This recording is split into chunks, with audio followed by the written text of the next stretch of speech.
Hello, and welcome to a delightful discussion about replay value in video games.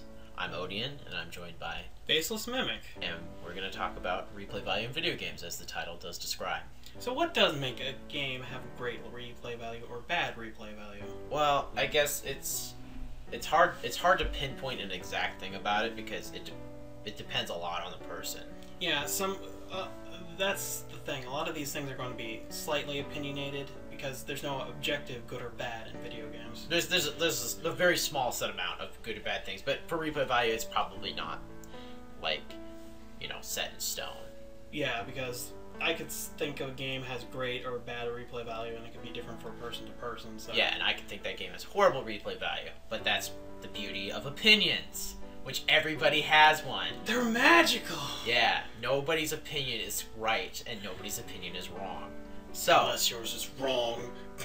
let's get that out of the way, and let's start with a game that I feel has good replay value is Dark Souls. Now, I haven't played Dark Souls, so you're gonna have to explain why you feel it has good well, replay okay, value. so Dark Souls, basically, if you haven't played it, the story is extremely minimalistic. There's like, you wake up, you're like, oh, I'm gonna go get out of this undead asylum that I'm in for some reason. You get picked up by a gigantic crow, go to a different land, go ring some bells, kill some guys, get their souls, have a party under the earth. Well, what happens if he just wanted to invite you to a giant party and this is all one big misunderstanding? I don't know. They started it first. I had a lightning you can really Zweihander. draw your own conclusion, like you don't know whether he was there to help you or not. Well, you can. I mean, Unless they specifically say, oh, that crow was trying to kill you. No, like you can dig into the story, and I don't know if there's an explanation behind the crow. I think it's just there to be there. That's what I'm saying. But the thing that makes it good replay is not the story, but the gameplay. And the gameplay is just really satisfying. Like it's melee combat done right. It's perfect with the parries and the riposte and guarding and smashing people in the face with your shield, stabbing them, and it's just playing the game again. You can play it in such different ways. Like you can go as a magic user, and or you can go pure sword and stuff like that, and it plays surprisingly different, which is very rare in those types of games. Like me playing as a mage is a completely different experience, and I have to think differently going into certain fights.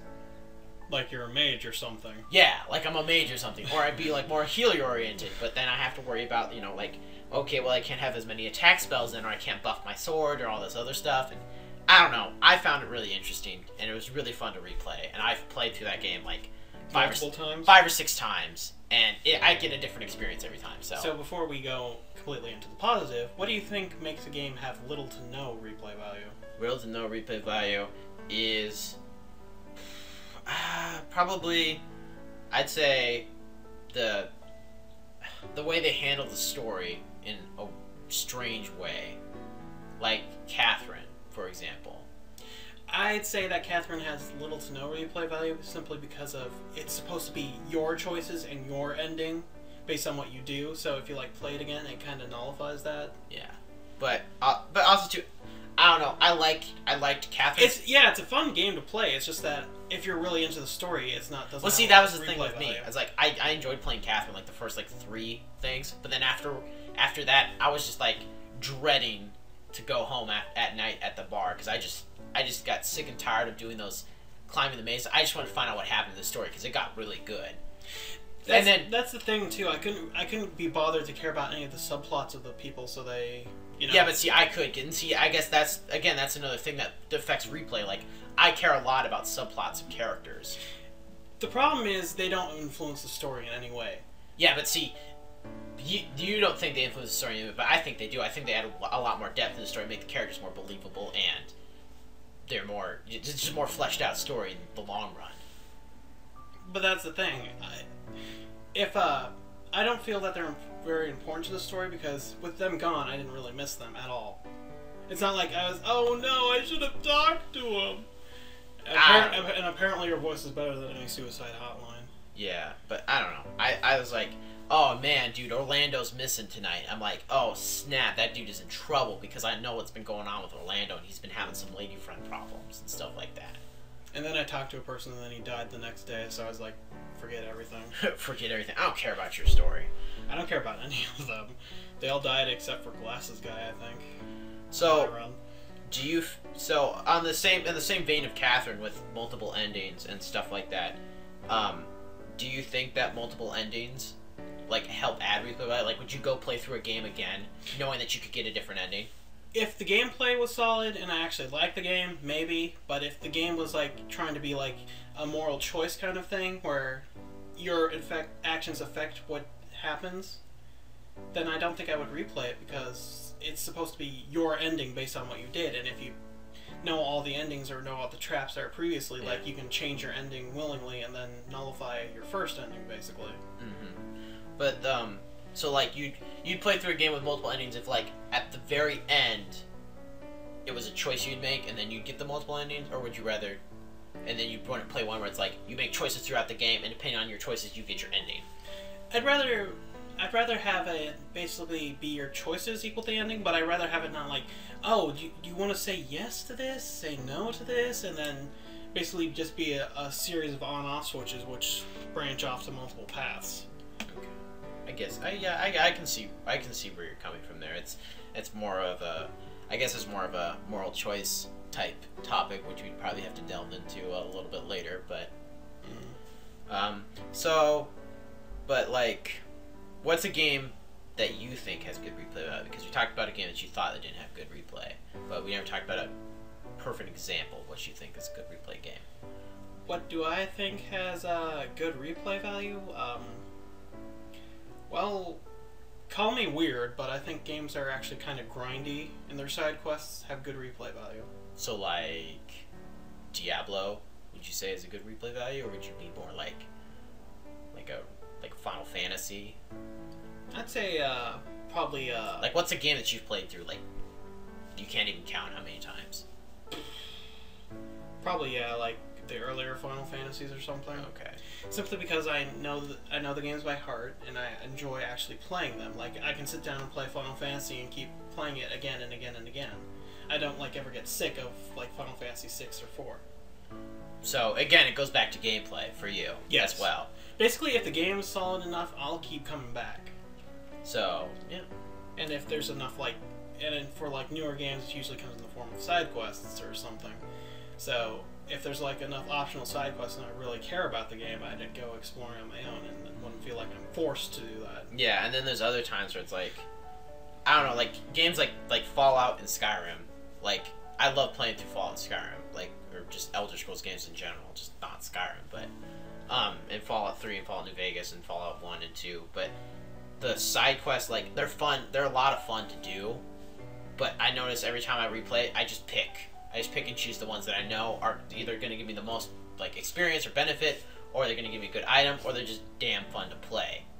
Yeah. But and then that's a problem, because the side quest eventually, after you do it so many times, just like, you know what, screw that, I'm not going to do the side quest this time. I think there's also another part with this, like achievements tied to side quests. Like, if you don't really like the award, you wouldn't bother with the side quest after you got the achievement if you actually cared about the achievement. Well, yeah, like for me, like say there was a quest to like save this girl's dog and you get like a basic healing potion for it. Once you get the trophy for it, you probably won't get that basic healing potion again. Oh yeah, because there's no point.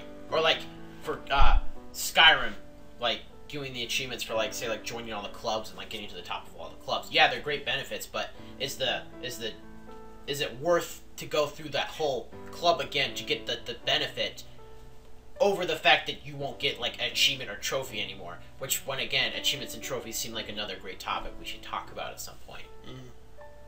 So let's talk about. So we've talked about how gameplay makes a game have good replayability, but there's certain games with good story that makes it have good replay. And one of the examples I can think of is Persona 4.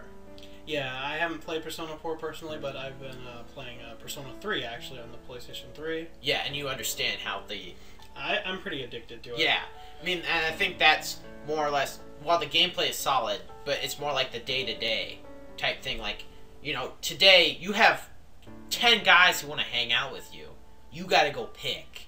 And you changing, and like you can break Shoso links or reform them, or you can go, oh, you know, let's go investigate to the TV world or Tartarus if you're playing Persona 3, and, you know, do that, but then, that has the side effect of where after you get out, you can't do anything for the rest of the day. The only bad thing I can think about it is that you don't value certain cards over others. Yeah, and that's...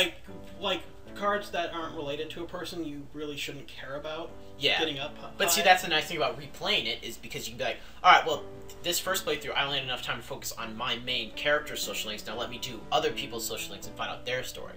Which again goes back to the side character stories being important. For like me, I care what's going on with, the girl in drama class, or the guy in well, that's one of Persona's strengths too. Club. I say it has a pretty colorful world. Yeah. Like you can actually care about these people and relate to these people.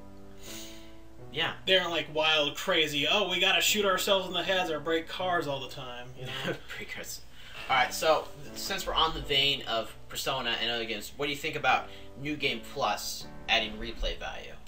I think it should be an option, because I don't think you should be forced to play New Game Plus, because you should have an option to do a fresh start and do the choices you haven't done, with still retaining the moderate challenge of the game. New Game Plus is good if you want to just cut out the fat and go for different side quests you didn't have the time for in the first run or something. Mm-hmm. I think it depends on how they handle New Game Plus. In Persona, I know when you do New Game Plus, your character goes back to level 1, but you keep your compendium. All your personas that you recorded. Yeah, so it's an accumulative. Obviously, you can't talk, which is okay. But we know what you're saying. Yes. And so, you talk about, or, you have that compendium that keeps building up, and you can choose to pull out, you're like, I really hate this dungeon. I'm just going to pull out my level 99 Satan persona and just destroy everything. Or I can, keep, doing the normal, I'm going to have a level 8 Jack Frost or whatnot, and, you keep your difficulty, but have the ability to, cheat, in a sense. I use the term lightly, but you have a way to get past that. But then there's other games where it's not forced, like in Mass Effect, but if you do it, it really screws up things. From Mass Effect 2 to 3, I didn't know I imported my save data because, I was like, okay, well, I want to keep my Shepard. I'm probably going to get some bonus like you did in Mass Effect 2, but then they put you at level 50, and there's only 60 levels or something like that. I don't remember. But it's just I hit the max level when I just left the first dungeon, the first planet, and then I played through the rest of the game without ever leveling up, and I love leveling up in games. Games that have a leveling up ability, I love doing that, so... You also love grinding arbitrarily. Yeah, but that's just me. And so, I guess that I lost some replay value in that. Well, I guess I just lost some value in that in the first place because I didn't even have to replay it because I was already max level, and that's not even starting about talking about the endings. That's why it should be an option rather than force, because you should have an option to have a moderate challenge plus an occasional hard challenge for a boss or a challenge dungeon or something. Yeah. Besides the fact of just I want to play on hard mode now. There should be things that are in there within the game itself that are harder to start off with regardless. All the old Final Fantasies had a secret dungeon, or in Final Fantasy VIII it had that island closest to hell or whatever. I don't know what it was actually called, but that's what we called it back in the day. That wasn't a secret dungeon though. Well, yeah, but it was a secret island that had really hard enemies or whatever. You can make it harder for yourself. So let's kind of shift gears a little bit and let's talk about, in the same vein of replayability, because we both just got done playing some HD collections for the PlayStation 3, about what makes a game age well. Yeah, because this can either hurt or improve replayability depending on how well the games age. Yeah, because if you want to come back and play a game, 10 years down the line or whatever, that again is replay value, but will it age well with what the games of today are like? And there's some games that do that right, and then there's some other games that don't do that right. For one games that I don't think age very well, I'm going to have to say Ratchet & Clank 1, because a lot of the mechanics were... It feels like they were just mostly experimenting with the game, which is kind of more excusable with the first version, with the first installment of games, because they're just trying to find their place. The problem is that it just doesn't hold up, because sometimes... you're just kind of spoiled by some of the newer features that they added. Yeah, they make it more streamlined and stuff like that to accommodate with, I guess, the way games are going now. But I don't know. I guess like, but as farther you go back, like people say like you can play the old Zelda and you'll have a blast because it's just a simple game. A, B, movement, you're good to go. But you get into like you said, Ratchet and Clank 1. I'm just gonna say like Sly Cooper 1, like the fact that like after coming off of playing Sly Cooper 3 and the new Sly Cooper that's gonna come out here in a month or so, I played the demo or whatever. Yeah, that's kind of what happened to me with Ratchet and Clank. Like once I moved on to the second one, I was like, oh my goodness, this is so much better. Because they had a lot more time to refine the formula. Yeah, but but then again, that doesn't mean that Ratchet and Clank 1 or Sly Cooper 1 is a bad game. They're just bad comparative to the newer installments. They're bad comparative to the new installments, and that's because we're being spoiled on newer mechanics, and I guess, and that does hurt them a replay value, but I guess it's not their fault, is what we're trying to say. Yeah, it's not that they aren't solid, it's just that there was a lot of bad ideas and ideas that they were trying to float, but didn't quite pan out. Yeah, well, see, but the problem is back then, it was like, I guess, like, I don't know, I guess everything's more connected, so you can be like, oh, hey, what sounds like a good idea? Like, you can do polls and, like, beta tests and all that other stuff. Basically, then, they have to make a game. They do testing inside the thing, but that's a small margin of people. And also, too, with the first Ratchet and Clank, they just kind of threw everything against the wall, see what would stick. That's why there's, like, 500 gadgets for some random reason. Yeah.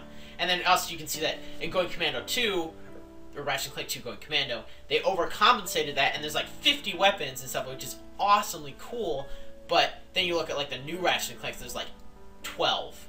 And it's just like the 12 perfect weapons that you feel like that's perfect there's arsenal. A lot of in Ratchet and Clank 2, there's a lot of weapons that are kind of overriding what they're trying to do, because there's like tons of explosive weapons, and a lot of them do either the same amount of damage or one's better than the other, so why would you use the others? Yeah. And then again, that's all about what you talked about earlier about trimming the fat and stuff like that in games, and how that makes it more, more accessible, and in the long run have more replay value. It's nice to have those options, because there's like in Ratchet and Clank 2, there's like these remote control mines, which are better for like trying to kill people that are in big groups or too heavy to kill. Mm-hmm. So it's nice to have those options for those occasions. But the problem is you want to use spider mines when you're fighting, because if you get hit once, you automatically lose your spider mine. Yeah. So it's more like there's weapons for each situation, but the situations are so few and far between that there's not have the weapon. And then there's weapons that are just good in like almost every scenario. So why not use them? Like the Rhino.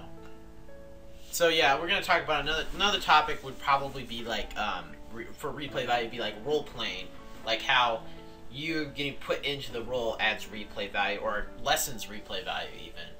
Yes, it can be either good or bad for it, because like if you're supposed to be the character, and then you get like a good ending or something or a bad ending, that's your ending.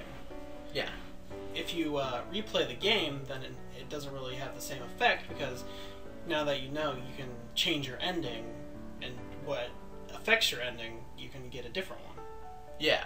It's kind of like in Catherine or Heavy Rain, even like if you try to replay Heavy Rain, you know all the tricks and traps in that game, so you can basically choose who you want to do what. Yeah, but then also too that we talked about how Persona 4 had and Persona 3 had good replay value, which also too like Persona 4 is like a whodunit style thing, but I think the day-to-day thing that we talked about overrides the fact that there's no more mystery. You would keep coming back for like the colorful world more than you would the actual main storyline where... Well, yeah, and also too, it's also because like Persona has like tangents of story all over the place, while Heavy Rain is like this one straight... Is it possible to get every story within a single run? I don't think for Persona. Yeah. Yes, but it's extremely hard. You have to be perfect. You have to follow like there's guides online. You have to follow them to the T to make sure you get everybody maxed out. So basically, in your average player, you'll probably get like a few cards maxed out, but not all of them. Yeah, as you say, you may get like out of like the 20 something cards. I don't remember. It's like 21 cards. You might get like 10 or 12 or something like that. But getting all of them through just like pure knowledge would be really hard to do. Mm-hmm. But what I was saying with Heavy Rain, it's just a set path. Like, you just follow Heavy Rain, do quick time events, solve the murder. Well, I've never played Heavy Rain. I've seen you play most of the game of Heavy Rain, and it basically comes down to picking your winner, doesn't it? Yeah. Basically, it's like, you basically like, oh well, this other character I'm playing as is trying to screw over this other character. Let me sabotage this guy because I don't like him as much, in order to let the other guy who's I like more be more successful and get away with like the crime or the murder or whatever. I don't remember any. And then it comes down to, do you want the murderer to get away, or do you want one of the heroes to save the child? And then when it comes to one of the hero endings, which hero do you like the most? Basically, it's like, well, if you don't like this hero, don't dodge this TV that's about to get thrown at his face and he'll die. Yeah. And then this other guy gets all the glory, and then, I don't know. It's just, it's the lines that you can draw between, like, how much story is necessary for replay value is very blurry. Yeah. Like, it's like, as you said at the start, this is extremely, like, opinionated. Like, somebody might think, like, wow, Heavy Rain is the best game to replay. I love playing Heavy Rain every single day, and more power to him. But personally, and it sounds like you as well, I don't think that that's a good replay game. I more agree with you that you play through it once, you do what you feel that you want to do, and then you get your outcome, and that's your outcome. Say in games where it's multiple choice and it's supposed to be what you get is what you get, I'd say that trying to replay the game takes away from the replay value. Yeah. How so? Excuse you. How so? Well, for example, I think I've already went into this a little bit, but because it's supposed to be your ending. Yeah. And replaying it would take away from your ending. Like, say it's supposed to be like a role play, like you're the main character. Yeah. So whatever you do is you're supposed to act like, oh, what would you react in this scenario? Uh-huh. Like, oh, I would do this, or I wouldn't tell this person that, and then that usually factors into your ending. And then usually, based on what your honest answers are, give you usually an ending. Yeah.